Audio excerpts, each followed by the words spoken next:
محفل میلاد مصطفیٰ تقریب کا انعقاد جامعہ مسجد غوثیہ رضویہ صدر بازار نالہ خود میں زیر اہتمام معروف نعت خوان سیف اللہ خان برتن اسٹور ہوا، جس میں پیر طریقت رہبر شریعت حضرت خواجہ اظہار الحق مسعود شاہ قائم مقام سجادہ نشین دربار عالیہ چشتیہ نظامیہ ملنگیہ کوڑا خصوصی طور پر تشریف لائے۔ اس موقع پر مسجد انتظامیہ و دیگر مہمان گرامی نے ان کو ویلکم کیا۔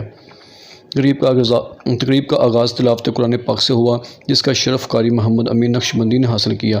نقابت کے فرائض حافظ محمد طاہر اشرفی نے سنبھالے۔ کلہ عقیدت کے پھول حافظ عطا اللہ خان، حافظ زنیر ہاشمی، احمد رضا صابری، حاجی غلام محمد قادری و دیگر نعت خواہاں نے پیش کیے۔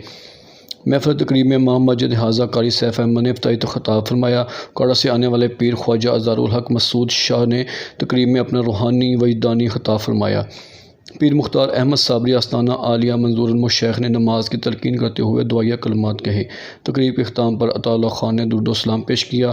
قاری سیف احمد نے ختم شریف پڑھایا اور اختتامی دعا پیر حضرت خواجہ اظہار الحق نے کرائی۔ تقریب میں صدر میلاد committee Chaudhry Abdul Qayyum, chairman Muhammad Azam Butt, general secretary Raja Mehdi, خلیفہ آستانہ عالیہ ملنگیہ رنالہ پیر محمد ندیم ملنگی، قاری نیاز احمد اشرفی، صدر انجمن تاجران چودھری ندیم اکرم، میڈیا نمائندگان و علماء کرام، تمام مقدم افراد نے شرکت کی۔ تقریب کے اختتام پر خان برتن اسٹور کی طرف سے لنگر کا بھی اہتمام کیا گیا۔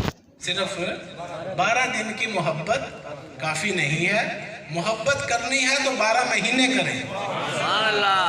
یہ ہے محبت کا وہ تقاضا، اور محبت سے مراد صرف نعرے بازیاں نہیں ہیں، شور شرابہ نہیں۔